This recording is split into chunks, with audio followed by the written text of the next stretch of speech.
Então, sejam muito bem-vindos ao nosso podcast Saúde da Alma. Esse é o terceiro episódio da nossa temporada com convidados, uma temporada muito especial que tem muito valor para mim, porque eu trouxe pessoas assim que eu tenho um apreço enorme, uma admiração e que realmente contribuem muito para o mundo e para mim também como profissional. Então, hoje eu tô aqui, né, na nossa gravação, nós temos a presença de todas as meninas e pessoas que participam do nosso grupo de espiritualidade para profissionais da saúde. Quem desejar pode acessar lá pelo WhatsApp. Lá no Instagram tem o link na minha biografia. Nós nos encontramos uma vez por mês para fazer essas gravações e também trocar ideias sobre esses temas que envolvem um novo olhar para a medicina, né, para a medicina e saúde de uma forma geral, que envolve o corpo, a mente e a espiritualidade no cuidado humano. E hoje a gente tem aqui um convidado muitíssimo especial, que é o Léo Silva. Eu vou apresentar ele para vocês em seguida. Ele também vai se apresentar e falar um pouquinho dele.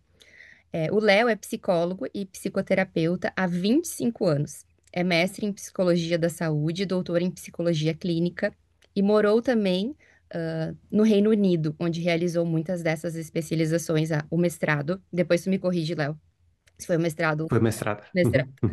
Atua também como professor de cursos de extensão e pós-graduação e é palestrante nos temas de saúde mental, onde une a psicologia, à ciência.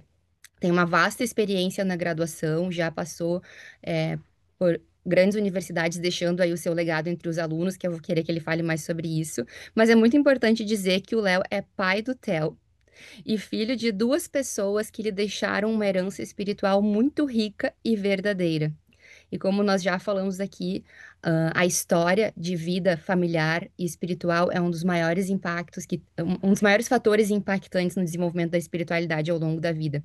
Então, o Léo aí teve um pai e uma mãe com uma história de abertura espiritual muito grande, e uma vivência muito real da espiritualidade na prática, e com certeza isso influenciou nele se tornar esse profissional tão sensível, com um olhar humano diferenciado para a psicologia.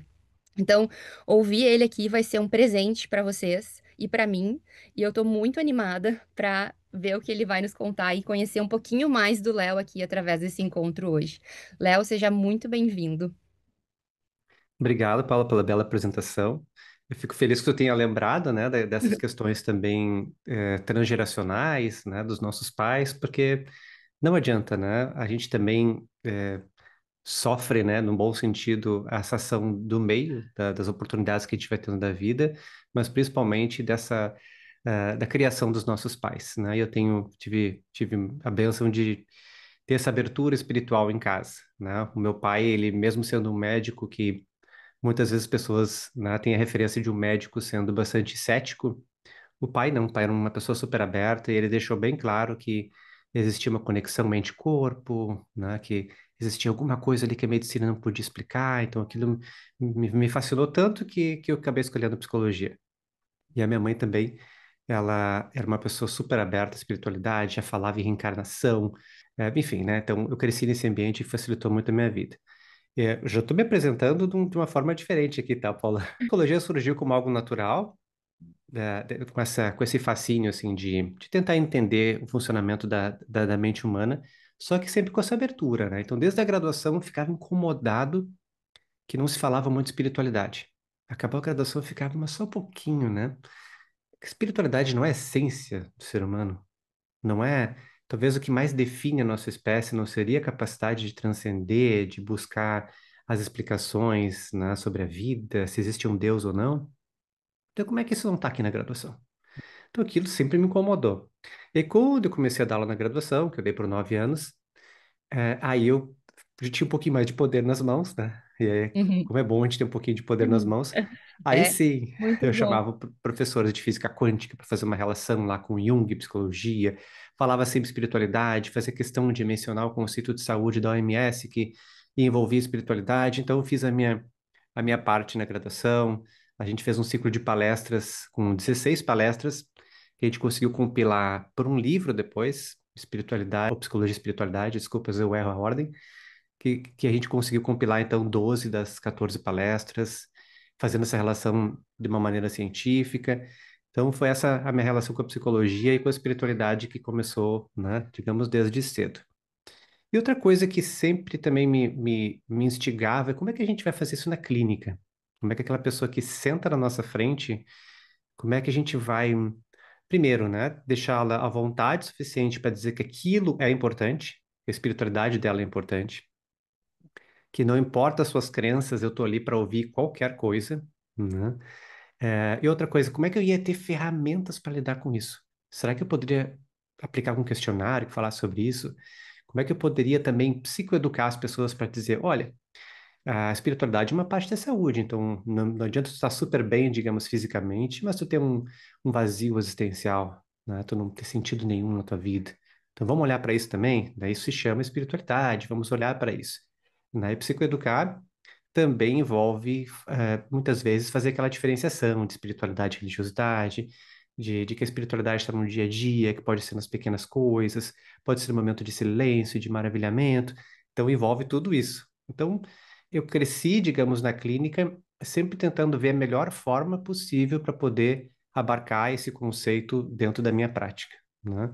E assim eu fui me tornando aí, e ainda estou me tornando, né? Porque a gente está sempre no tornar-se um terapeuta melhor que eu consigo ser, né, para poder abarcar essas coisas que eu acredito que sejam, né, do ser humano e a espiritualidade é uma das mais chaves aqui para a gente poder trabalhar. E então meu interesse está muito nisso hoje em dia, né, trabalhar com a clínica, com esse tema da espiritualidade. E ultimamente eu estou dando palestra em empresas também, tentando resgatar esse lado, digamos, mais humano, não só da saúde mental, mas da espiritualidade nas minhas falas, tentando levar isso para dentro das empresas. É o meu novo desafio aí, né, nos últimos meses. Já faço palestra já há muitos anos, mas nos últimos meses eu estou investindo mais nisso, para ver se o público fica um pouquinho mais ampliado, né? Porque o público do consultório, né, a gente tem quem é psicoterapeuta sabe, né? É uma vida um pouco isolada, né? A gente vai lá, atende as pessoas, vai embora, né? Então a gente não troca muito com as pessoas. E na vida de palestrante a gente tem um pouquinho mais de troca, a gente viaja, né? Então tem um aspecto que também é bem legal que eu estou desenvolvendo agora. E é por aí, Paula. Acho que tem muitos outros detalhes, mas a gente vai conversando e vamos ver o que vai surgindo, né? Muito legal. Eu percebo que tu tá fazendo parte e talvez tenha sido um dos pioneiros de um movimento que vem acontecendo há alguns anos, que está trazendo esse tema da espiritualidade para dentro da área da saúde aos poucos, né? Então, cada vez mais eu percebo esse movimento se consolidando através da ciência, através dos artigos, através de, que nem esse movimento que vocês fizeram, de reunir vários profissionais e validar isso juntos, escrever livros, escrever artigos, isso está acontecendo, mas foi preciso uma força inicial lá atrás, né, de pessoas que acreditaram nisso para trazer isso, porque era uma coisa que na medicina convencional normalmente não era considerada. Apesar de que na medicina ancestral a gente sabe, né, se a gente for olhar para outras culturas, principalmente no Oriente, a espiritualidade como um aspecto de saúde já faz parte há muito tempo, né? Da construção da saúde. Então, eu acho muito legal te ouvir falar, porque tu já está há tantos anos nessa trajetória, né, de ir abrindo esses espaços para que isso exista, para que as pessoas se familiarizem com isso e os profissionais da saúde se familiarizem com isso, porque eu acho que a gente só consegue trazer isso para a conversa se o profissional estiver à vontade com esse tema, que eu vejo como uma das principais dificuldades desse processo é os próprios profissionais integrarem a sua espiritualidade, entenderem o significado que isso tem, para conseguir dialogar com o paciente sem ter medo desse tema. Então, eu Uhum. queria que tu contasse um pouco para a gente como foi esse processo, né, de ser um pioneiro nesse tema, trazer esse assunto para ambientes onde o academicismo fica tão sempre forte e questionador diante desse universo misterioso, né, da espiritualidade. Como tem sido, como é e como tem sido para ti trazer isso para esse ambiente? Claro. Para mim, isso começou bastante cedo. Eu acho que eu estava estudando no segundo ou terceiro semestre, né? O período, dependendo de quem a gente está falando, da faculdade, e o conselho de psicologia estava discutindo alguma coisa sobre práticas alternativas que se falavam na época. E tinha ter um tal comitê lá para discutir as tais práticas alternativas. E eu fui participar. Eu já estava super interessado né, porque eu já sabia práticas alternativas, é muito legal, trabalho em coisas interessantes. E a discussão era se o psicólogo podia ou não fazer algumas práticas, por exemplo, um reiki, florais, se o psicólogo era autorizado ou não para o conselho. Ia ter um debate sobre isso, ia ter um comitê que ia organizar, então, essas discussões. E foi eu lá no comitê, e quando cheguei lá, surpresa, tinha acho que 8, 9 pessoas, se eu não me engano, e eu era o único estudante a participar. Tipo, é óbvio, né? Olhando hoje, né? Quase todas as pessoas que iam participar de um comitê, né? Se encontrar. Então, desde cedo eu estava lá fazendo essa discussão. E foi muito interessante, muito legal. O pessoal me acolheu super bem, me ouvia quando eu tinha para falar, né? Mesmo não tendo experiência. E esse desafio foi maior ainda quando eu estava na universidade. E às vezes a gente tinha que lidar, eu digo a gente, porque às vezes eu tinha um que outro aliado, né? Para a gente Uhum, poder fazer essas conexões com o preconceito dos próprios alunos, né? Isso é o que mais doía, né? No momento de uhum. formação, que as pessoas deveriam, né, estar com a mente aberta, com, digamos, com aquele receptáculo, digamos, né, o mais aberto possível para poder aprender. As pessoas estavam já muito fechadas desde o início do curso. E aquilo me doía muito.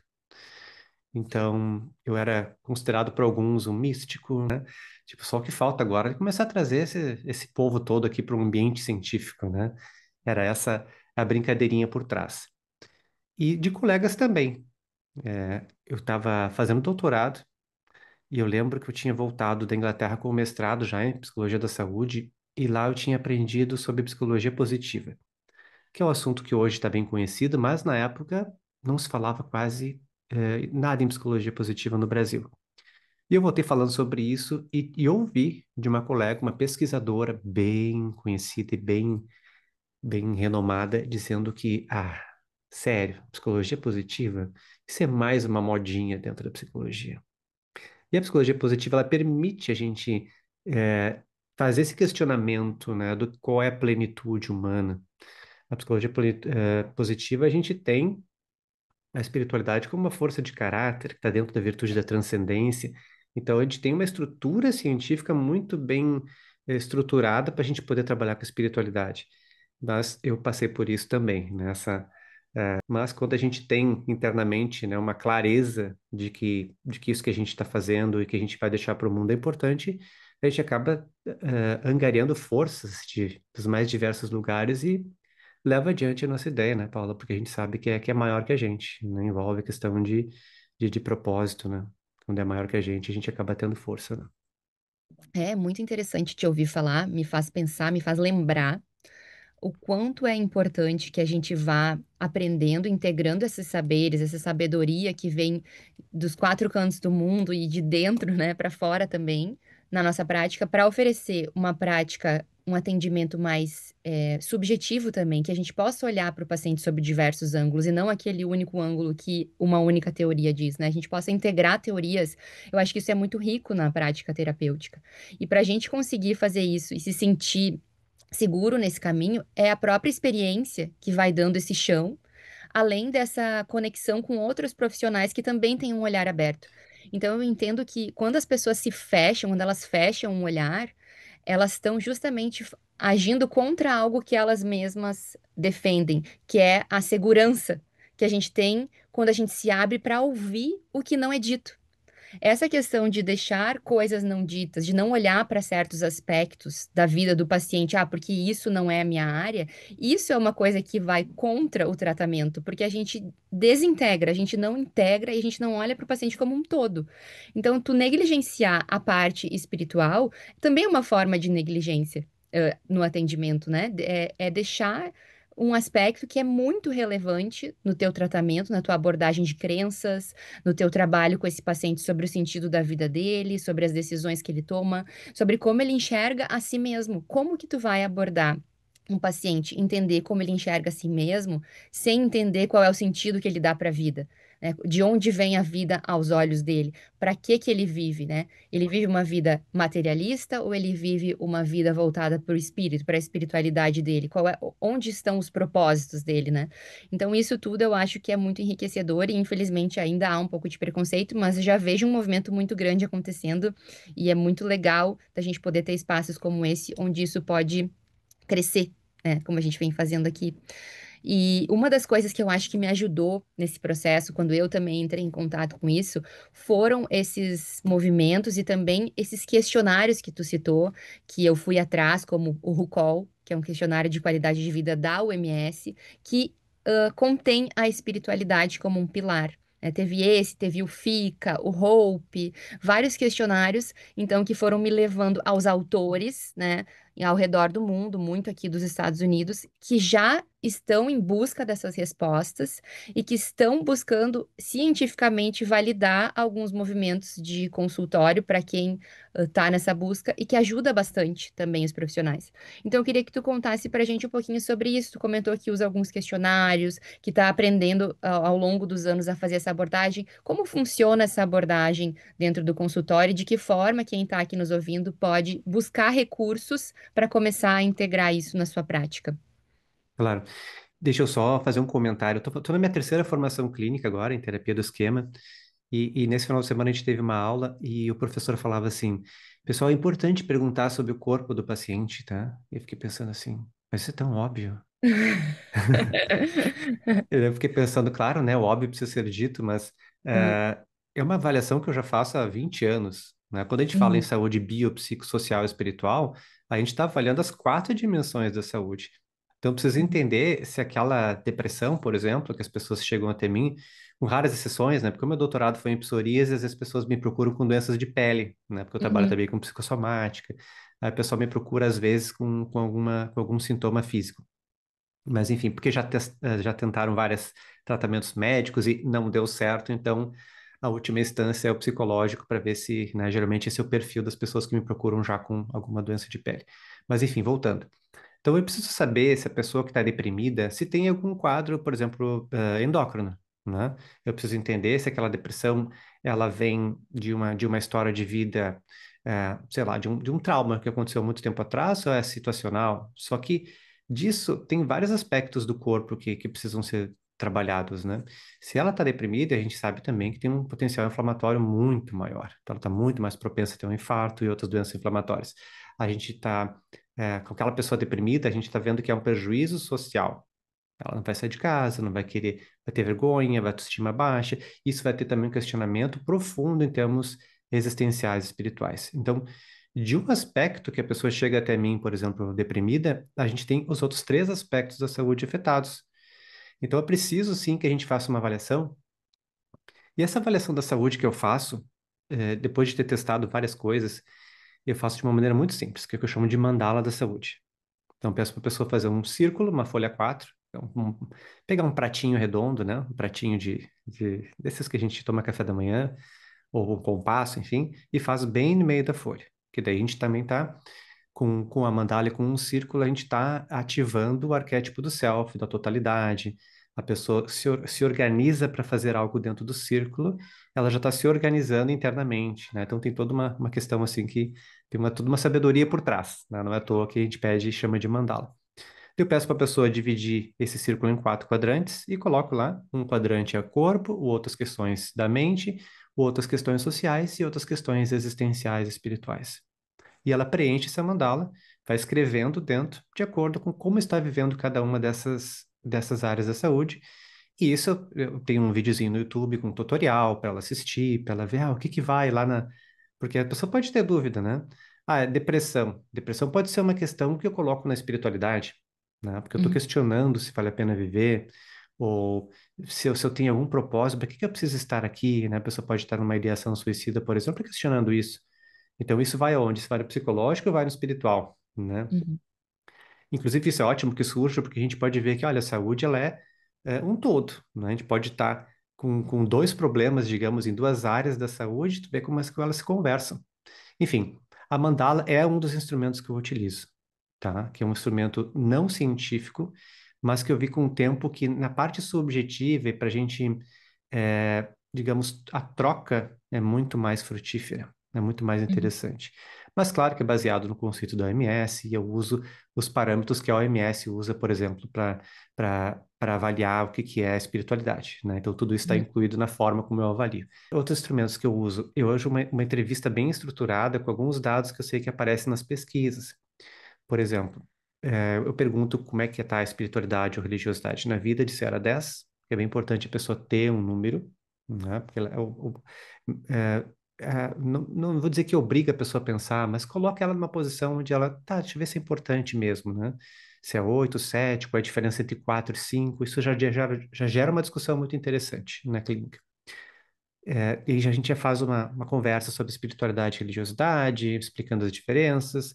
Para algumas pessoas é muito claro, para outras ainda é uma grande novidade, né? E para muitas, principalmente nesse momento, abre um espaço porque as pessoas podem ver que elas podem falar sobre isso em psicoterapia, né? Porque muitos profissionais ainda são bastante, digamos, céticos ou tiveram uma formação mais antiga e as pessoas não sentiam a vontade de trazer o próprio profissional, que acho que isso que me dói muito falar, né?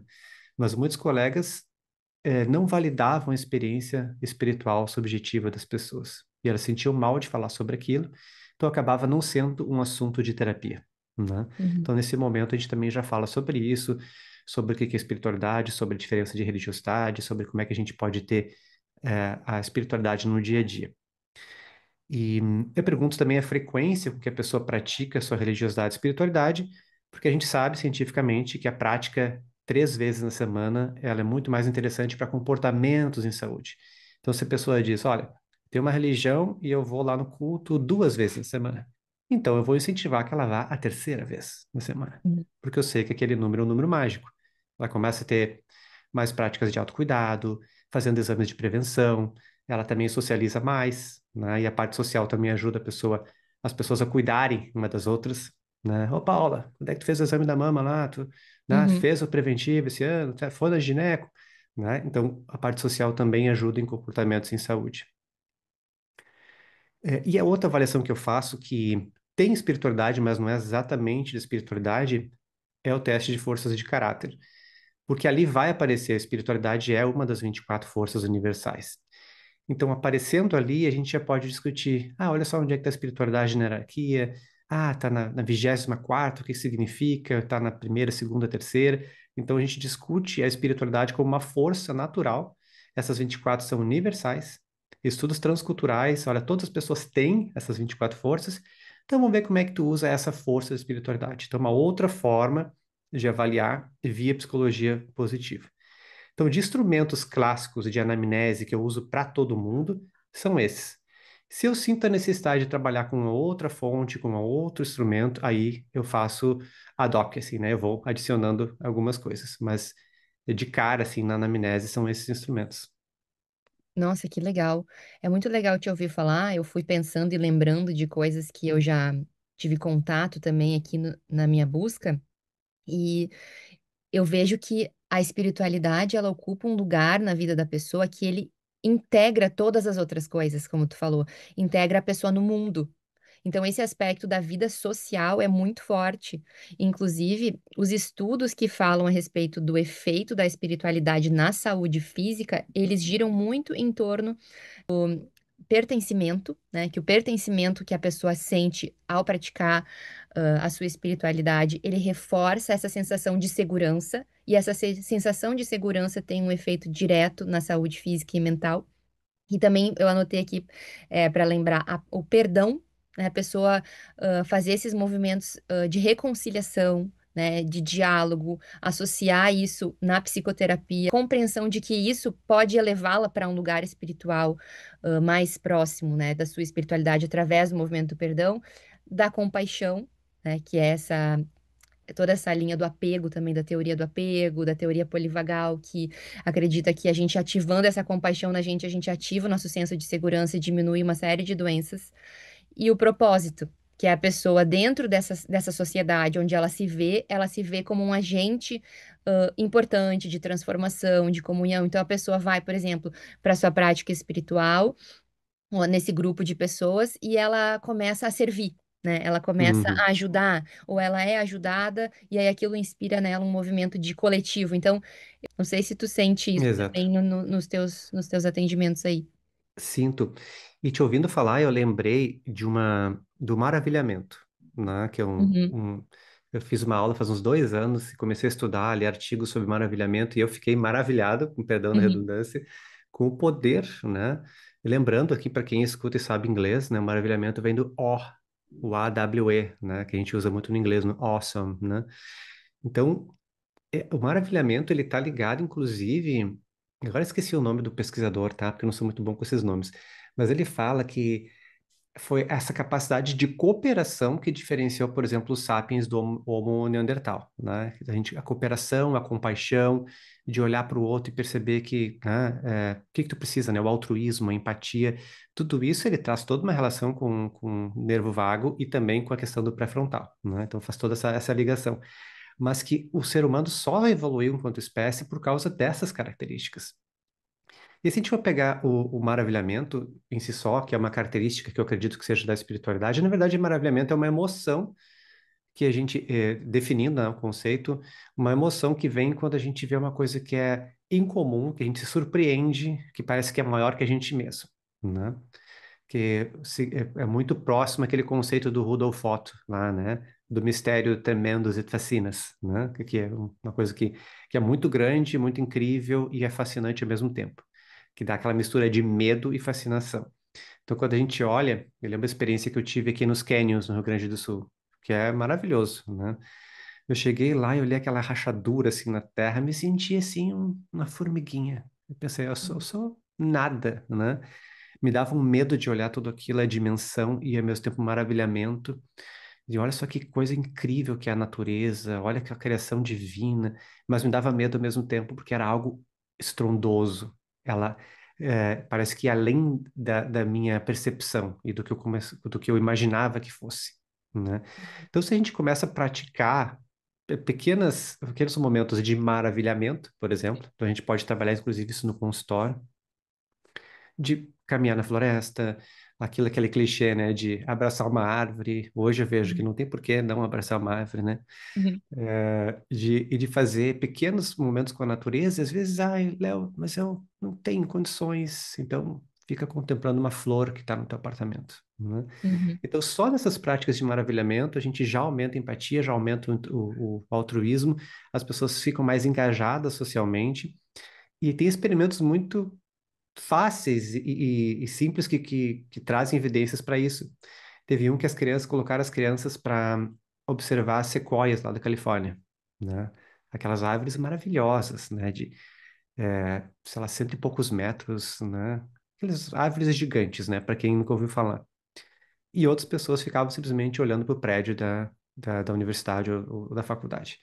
E depois o pesquisador esbarrava e derrubava canetas coloridas no chão. E ele contava daí quem ajudava ou não. Então, o resultado, não preciso dizer, né? Aquelas crianças e jovens que ficaram observando as sequoias ficaram muito mais altruístas, tiveram muito mais compaixão e o número de canetinhas foi muito maior. Então, as pessoas ajudavam muito mais aquelas que tinham tido contato com as sequoias em comparação com aquelas que só ficavam olhando os prédios, né? Então, o maravilhamento, por exemplo, é uma característica de espiritualidade que é muito legal, muito interessante. É uma emoção que a gente consegue trabalhar em consultório, assim como a gratidão, né? Então, quando a gente consegue fazer esses movimentos todos, né, de trabalhar emoções, de trabalhar essas pequenas questões do dia a dia, a gente já está trabalhando com algo que é muito maior que a espiritualidade, que é a conexão, que é a empatia, que é olhar para a natureza de uma forma diferente. E é exatamente isso que o mundo está precisando, né, Paula?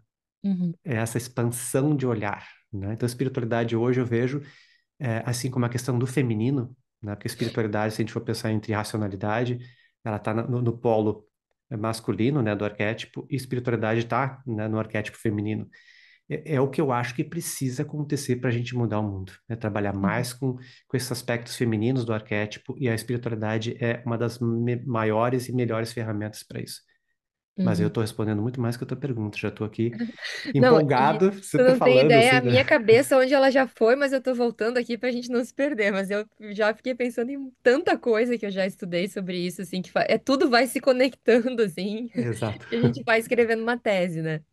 Mas o Fica principal, empolgado também, né?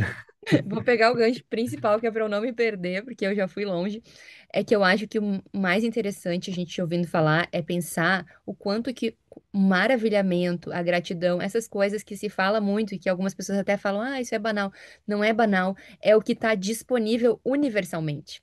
Então, Uhum. independente da tua crença, da linha que tu segue, da linha que a espiritualidade faz sentido para ti, o início começa no maravilhamento, na gratidão e na comunhão com o mundo, né? E isso está disponível para todos de uma forma muito democrática. E dessa forma que o profissional consegue começar a acessar com as pessoas esse assunto. Porque tu não vai, às vezes, cair direto num assunto super profundo e espiritual com aquela pessoa. Tu vai começar por aí. A tua história religiosa também não pode se atravessar na história do paciente. Então, esse é um dos medos que alguns profissionais da saúde têm, às vezes, se empolgam com a própria história espiritual, com a sua travessia, e às vezes querem logo colocar aquilo na consulta, mas é importante a gente lembrar que a gente precisa ser bons escutadores. No aspecto da espiritualidade, a gente precisa estar disponível para entender o que aquele paciente vai te contar, que é um caminho diferente do teu, que todos levam ao mesmo lugar, que é o estado de transcendência, que é o estado de comunhão, que é o estado de conexão com o todo, mas que cada um vai ter o seu caminho.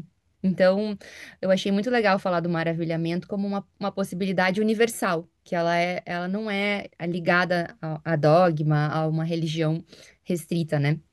E aí eu me lembrei da transcendência também, que se fala muito na filosofia, tanto que esse maravilhamento, a conexão, a sensação de estar ligado, conectado ao mundo, de ser uma parte pequena de um universo maior, a sensação de unidade é um dos aspectos chave do efeito que a espiritualidade tem na nossa saúde. Né, nos nossos neurônios, nos nossos hormônios, na nossa regulação emocional, na nossa produção de ocitocina, na regulação do nosso corpo, e é nesse ponto que tudo se conecta, né? Essa união Uhum. corpo, mente e espiritualidade, nesses estados de transcendência, que eles são atingidos de formas diferentes por cada pessoa, não é igual. E isso vai estar relacionado com a história, a ancestralidade, a cultura e a criação daquela pessoa. As doenças, as situações que a gente passa de vida, elas despertam através do corpo para a gente pensar que a gente não é infinito, né? E é isso aí que eu acho que a gente ganha mais, em termos de psicossomática, quando a gente pega na nossa frente um paciente que ele quer entender de onde vem aquela reação do corpo. Não olhar para a vida sobre outra perspectiva, fazer movimentos de perdão, de compaixão, de abertura para que a vida ganhe um novo sentido através do corpo, né? Então, é toda uma reestruturação do pensamento clínico. Não é só a gente querer tirar as doenças com a mão, justificá-las com respostas prontas. É a gente criar uma nova consciência sobre o que é ser um ser humano, o que é habitar um corpo, mente, espírito, né? E é tá assim nesse sentido para deixar uma mensagem, a gente vai se encaminhando para o fim. Queria que tu deixasse uma mensagem para essas pessoas que estão se reapaixonando pela profissão de saúde, pelo cuidado humano através desse olhar, podendo integrar a espiritualidade, podendo integrar outros aspectos, porque isso é de uma riqueza imensa. Essa mensagem que a gente deixa de esperança para os profissionais que estão se reencontrando na sua profissão e que às vezes se sentem desesperançosos por conta da resistência que enfrentam, né, no ambiente de trabalho. Uhum. Olha, Paulo, eu acredito que o trabalho sempre começa com a gente, né? É, alguns desafios maiores que eu vejo, por exemplo, na minha prática, são as redes sociais.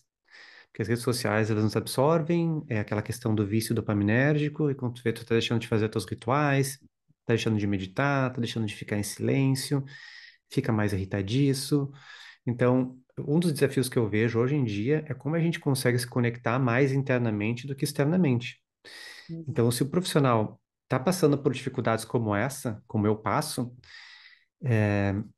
bom, a questão não tá menos, é menos sobre a questão com o paciente e muito mais sobre ti, como tu tá conectado com a tua realidade interna. E lembrar que tu é um instrumento, tu é um meio, não um fim, né? O teu papel ali é ajudar as pessoas a fazerem a sua trajetória, é pegar na mão, é acompanhar, mas a trajetória é delas. A gente está muito mais como um auxiliar ali do processo do que o centro do processo.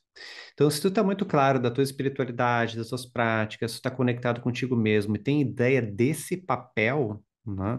Digamos que é muito mais um coadjuvante e não que as coisas não giram em torno do teu mundo, né? Mas tu é um facilitador de processos, tu é o jardineiro a cuidar daquela sementinha que nas melhores condições vem fazer o que ela veio para fazer, que é crescer aquela árvore, produzir frutos, etc. Se tu tem essas duas noções bem claras, aí sim a gente parte para para a questão, digamos, mais relacional com o paciente, com o cliente. Né? Que aí sim é a gente se preparar tecnicamente, entender que, olha, as coisas, né, que vêm para a gente não são por acaso, te conecta com a tua intuição, percebe que muitas ferramentas ou muitas pessoas que vêm, elas vão desafiar e vão tocar lá no fundo da tua sombra, que são materiais que tu não está acostumado a olhar, mas é um convite para o teu autoconhecimento. Então vai buscar supervisão, vai buscar terapia para saber o que que aquela pessoa está te incomodando tanto. E aí, aos poucos, tu deixa de ser aquele instrumento autocentrado e egocentrado e passa a ser um instrumento cada vez mais vessel, né? Cada vez mais instrumento onde tu é caminho, né? E aquelas pessoas que tu vai atendendo, elas, independente do papel, ou digamos assim, do momento religioso, espiritual que ela está, tu é caminho, né? Então tu está ali presente, tranquilo, tranquila no processo e entendendo que teu papel é ajudar aquela pessoa a dar os passinhos adiante, mas que o processo é dela, né? Então o que que eu tenho de instrumentos naquele momento de vida que ela tem, naquele passinho que ela está precisando dar, o que que eu tenho de instrumentos para ajudar essa pessoa, né? E, então, acho que é muito mais um processo interno do terapeuta para fazer o tema de casa e depois, aos poucos, se instrumentalizando e ficando aberto, principalmente nessa postura de que, né, de que a gente está ali não para direcionar o processo, mas para auxiliar esse processo. E, claro, os instrumentos são importantes, as práticas científicas são muito importantes, né? Eu citei várias aqui que são baseadas em ciência e baseadas em evidências, mas eu acho que talvez o principal seja realmente olhar para o self do terapeuta, enquanto ele realmente tá, ele e ela são realmente tranquilos e preparados para ter esse papel. Aí as frustrações, dificuldades que tem com os pacientes, elas te atingem menos, tá? Uhum. Fazem parte do processo. Acho que é por aí. Nossa, falou tudo. Falou tudo. É um alívio pensar também que a gente. Acho que quando o terapeuta chega nesse ponto que ele percebe que ele precisa ser um caminho, como tu falou, e que o caminho dele, na verdade, é o que inspira a pessoa a fazer o próprio caminho, a tudo aquilo que ele carrega, as ferramentas que ele desenvolveu para si mesmo é o que vai apoiar o paciente, mas que ele não precisa controlar excessivamente o caminho do outro, eu acho que é um grande alívio e é quando a prática terapêutica começa a fluir melhor. Porque essa nossa necessidade de querer controlar os desfechos, né, os resultados do paciente, atrelar o resultado que o paciente tem à nossa capacidade, acaba desgastando demais o trabalho, deixando tudo muito pesado. Quando, no fundo, a gente está facilitando esse processo junto ao outro na medida que a gente também faz com a gente mesmo, né? Então, achei muito legal isso que tu falou. E também pensando em termos de rede social, eu acho que a gente está vivendo numa era onde a gente se influencia o dia inteiro através desse movimento das redes sociais. A gente ganha muitas possibilidades, como essa de estarmos hoje aqui conversando ao longo do mundo, ao redor do mundo, mas a gente tem que cuidar para a gente não se distrair, né? Porque no excesso a gente se distrai daquilo que é próprio nosso, que a gente acredita, do que a gente quer fazer. Então, um cuidado que eu tento ter muitas vezes, me colocando aqui como tu nessa busca de como habitar esse lugar sem desanimar, né, sem me drenar excessivamente, é de tentar não me distrair com aquilo que as outras pessoas estão fazendo e dizendo sobre esse trabalho, né? E poder focar naquilo que eu acredito, porque senão tudo se mistura muito e a gente pensa, eu sou só mais uma falando sobre isso, já tem tanta gente falando. Esse é um cuidado que eu tento ter, de pensar, não, mas eu preciso falar aquilo que só eu falo, aquilo que só eu acesso do meu caminho, porque isso também é contribuição. Então, acho que poder pensar naquilo que a gente contribui, que é nosso, que é próprio do nosso caminho, e não ter medo ou receio de colocar isso para fora, de entregar, né, para o mundo, eu acho que também é um desafio do profissional de hoje em dia que é legal da gente falar. Nesse sentido de contribuição coletiva, né, da gente se ajudar, da gente se inspirar, da gente botar adiante, levar nossas causas em comum para frente. Acho que tudo isso traz muita força para o caminho profissional dos terapeutas. Como tu falou antes, a gente se Uhum. sente muito sozinho na prática terapêutica. Então, esses movimentos coletivos entre profissionais, eu acho que ele é de uma riqueza imensa. Inclusive, Léo, eu queria que tu deixasse aqui o teu contato para as pessoas, como é que elas podem te encontrar para continuar conversando contigo, para acessar o teu trabalho, saber sobre as tuas palestras. Claro, claro. Eu acho que o melhor instrumento hoje aqui acaba sendo o Instagram, que a gente está Uhum, preparando uma página, então ela ainda não está pronta. Então, no arroba Léo Silva _psi, ou uhum, underscore, o inglês britânico, hein? uhum, Então, Léo Silva _psi, uhum. tá? Ali vocês vão poder acompanhar, digamos, os últimos movimentos e tem o direct, né? Para a gente poder conversar por ali, qualquer coisa. Acho que é o melhor meio. Ah, legal. Então tá, então já, quem quiser já vai lá, procura o Léo para conversar com ele, pegar mais informações sobre o trabalho dele. Quem quiser também pode entrar lá no nosso grupo de espiritualidade para profissionais da saúde, que a gente segue na conversa. Vou ler para ti aqui, a Bárbara falou, muito obrigada, Paula e Léo, inspirador ouvir a experiência de vocês, um combustível para continuarmos nosso trabalho de expansão em saúde da alma. Obrigada, Bárbara. Que legal, obrigado. Fiquei muito Aliás, feliz. passou muito rápido esse Passou papo, muito Paula. rápido, né? Não, Eu não, poderia ficar bem queria mais tempo mais. aqui. Só que ninguém vai conseguir nos ouvir tanto tempo no podcast, então acho que eu preciso Tem encerrar. isso também, né? Mas vamos fazer mais vezes, né? Vamos tentar expandir. A gente vem falando aqui de fazer mais conexões, mais eventos, mais encontros. Acho que tem muita coisa ainda para ser explorada nessa área. Mas foi uma Uhum. ótima pincelada aí. Eu queria te agradecer muito, Léo, pelo teu tempo, pela tua troca tão genuína, por trazer a riqueza da tua experiência aqui. Tenho certeza que vai ajudar muita gente, tanto profissionais da saúde, como pessoas que estão na sua busca também da espiritualidade. A gente precisa de profissionais com essa experiência, chancelando isso e trazendo esse, como tu falou da mandala, trazendo esse contorno, né, essa contenção para algo que às vezes se perde um pouco, que vai para muitos lugares e que as pessoas não sabem nem por onde começar. Então, acho que hoje a gente conseguiu dar um norte aqui para quem está buscando essa espiritualidade na sua vida, de como começar através da escrita, do maravilhamento, da gratidão, das comunidades, que já é um ótimo passo, né, para rumo a essa integridade do espírito, da alma e do corpo. Queria te agradecer pela oportunidade, também pelo jeito tranquilo, assim, que tu, né, lidou aqui com as perguntas e com as respostas, né? Tu fez muito bem esse papel. E fico à disposição, eu gosto muito dessa questão de poder orientar as pessoas, de poder, né, ajudar de alguma maneira, né, principalmente dentro dessa temática, né, e da relação terapeuta-cliente, que às vezes é tão desafiadora. Eu vou adorar responder perguntas e fico à disposição, não só de qualquer pessoa que queira mandar mensagem, mas como também para a gente poder se encontrar mais vezes e formar uma rede aí, que a gente possa se nutrir, né? Que acho que essa é uma questão bem importante para terapeutas. Que Obrigado. legal, que legal. Procurem o Léo, falem com ele. Quem quiser saber mais, entra lá no Instagram. No meu Instagram também tem todas as informações lá para os grupos.